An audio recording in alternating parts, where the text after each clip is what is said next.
Sebagai pemuda desa yang hidupnya pas-pasan, Yono selalu diliputi keminderan kepada setiap orang, termasuk kepada wanita. Ia selalu kurang pede dalam pergaulan, apalagi wajahnya tergolong hanya wajah yang pas-pasan. Namun, cinta memang tak pandang bulu. Cinta memang tak pernah mengenal kasta, dan cinta memang membutakan segalanya. Tanpa ia bercerita kepada siapapun, diam-diam Yono menyimpan sebuah perasaan kepada bunga desa, gadis cantik bernama Dewi, yang tinggal satu kampung dengannya. Rasanya sudah tak tahan memendam perasaan, Yono pun memberanikan diri menyampaikan perasaan kepada gadis idamannya. Sayangnya, cinta sucinya ditolak mentah-mentah oleh pujaan hatinya itu. Bahkan dengan terang-terangan Dewi mencemooh dan menghinanya. Sebagai tersambar petir, hati Yono terluka, dendam dan merana. Yono kelimpungan menyesali nasibnya sendiri. Ketika ia sedang merenungi nasibnya, ada seorang teman yang menghampiri. Ia menanyakan perihal apa yang membuatnya seperti tidak punya gairah hidup. Kemudian Yono menceritakan apa yang telah dialaminya. Dengan rasa iba, temannya memberikan sebuah saran agar Yono pergi ke seorang dukun untuk meminta bantuan gaib. Kemudian ia meminta ajian pengasihan dari sang dukun agar pujaan hatinya bertekuk lutut dan mau dinikahinya. Sang dukun rupanya tidak keberatan untuk membantunya. Dengan hanya bermodalkan sehelai rambut milik Dewi yang diambil Yono secara diam-diam untuk dijadikan media pelet. 3 hari kemudian, tanda-tanda akan keberhasilan mulai nampak. Dewi mulai mendekati Yono dan ia sering datang ke rumah dengan berbagai alasan. Dan pada suatu ketika, gadis yang pernah menghinanya itu datang ke rumahnya dan merengek-rengek agar Yono segera menikahinya. Akhirnya, Dewi pun jatuh ke pelukan Yono. Dan kejadian ini membuat keluarga Dewi menjadi sangat sedih. Meskipun mereka tahu bahwa Dewi seperti terkena guna-guna, namun mereka pun tak bisa berbuat apa-apa karena ajian pelet yang dilancarkan oleh sang dukun tergolong tingkat tinggi. Meskipun mereka sudah berkali-kali meminta tolong kepada orang pintar tentang ilmu pengasihan untuk mengobati Dewi, namun semua itu sia-sia dan selalu saja gagal. Akhirnya mereka pun pasrah. Keluarga Dewi akhirnya merestui hubungan mereka berdua. Dengan berat hati, orang tua Dewi pun akhirnya menikahkan mereka, dan Yono sebagai pengangguran diwanti-wanti agar bisa membahagiakan Dewi jangan sampai kekurangan. Yono pun menyanggupi permintaan mertuanya itu, walaupun sebenarnya hal ini cukup berat untuk dipenuhinya.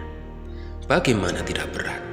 Dengan status pengangguran dan dari keluarga miskin, mungkinkah dia bisa membahagiakan dan memberikan kehidupan yang layak bagi istrinya? Untuk kebutuhan sehari-hari saja, Yono masih tergantung pada orang tuanya yang hanya sebagai kuli serabutan.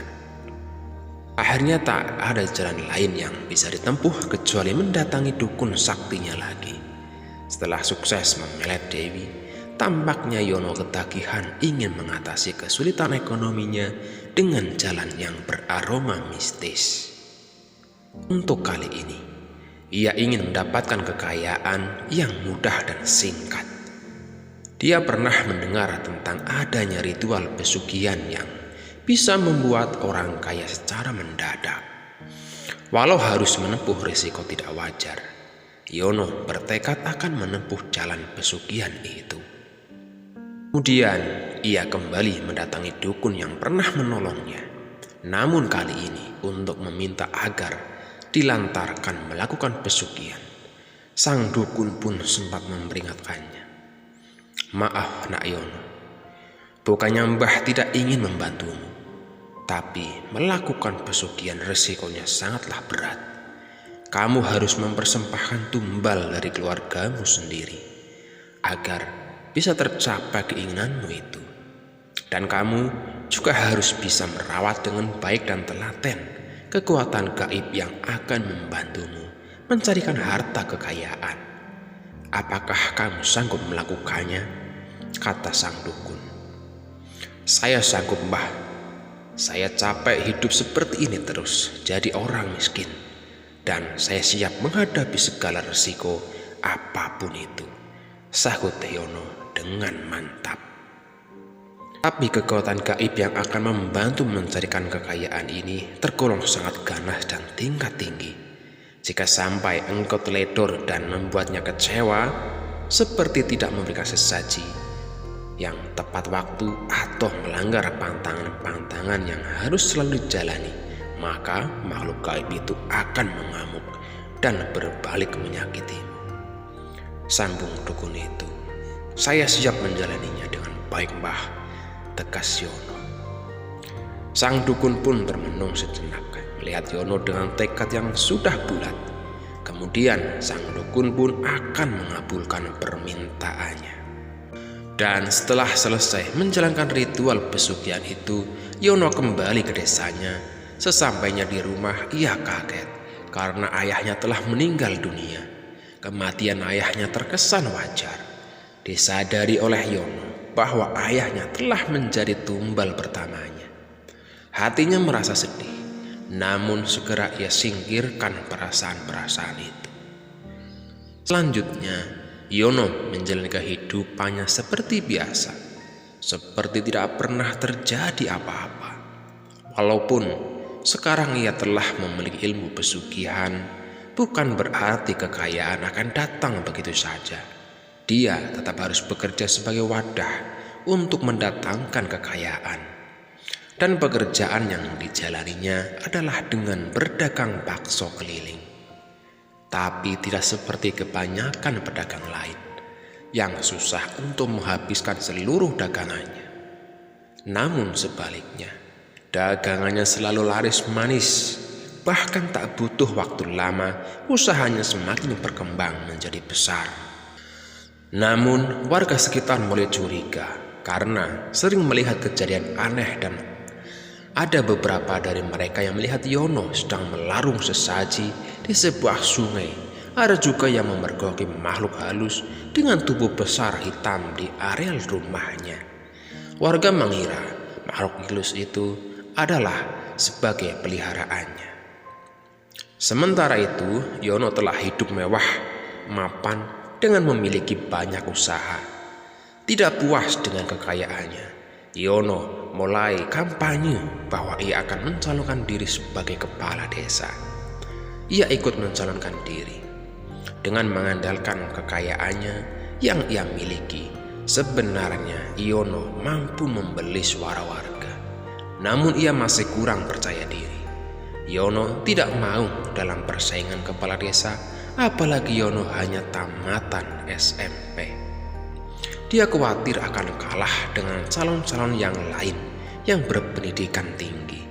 Akhirnya, ia memutuskan mencari jalan pintas dengan menemui dukun andalannya itu. Namun sekali lagi, sang dukun sempat menghalangi akan niatnya itu. Buat apa lagi kamu menjagokan diri menjadi kepala desa?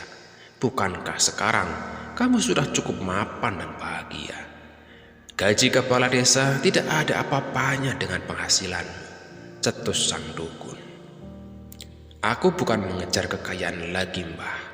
Aku menginginkan kedudukan dan kehormatan di tengah masyarakat. Dengan menjadi kepala desa, aku pasti akan semakin disegani dan dihormati. Jadi tolonglah, Mbah, desak Yono. Tapi aku sangat khawatir kamu lalai, tidak bisa merawatnya dan menjaganya dengan baik. Untuk merawat kekuatan gaib ilmu pesugihanmu saja, kamu sudah cukup kewalahan. Bagaimana nanti kalau ditambah dengan kesibukanmu dan kekuatan gaib yang lain yang digunakan untuk mengangkat derajatmu sebagai pejabat kepala desa? Apakah kamu bisa menyanggupi hal ini? Tanya sang dukun.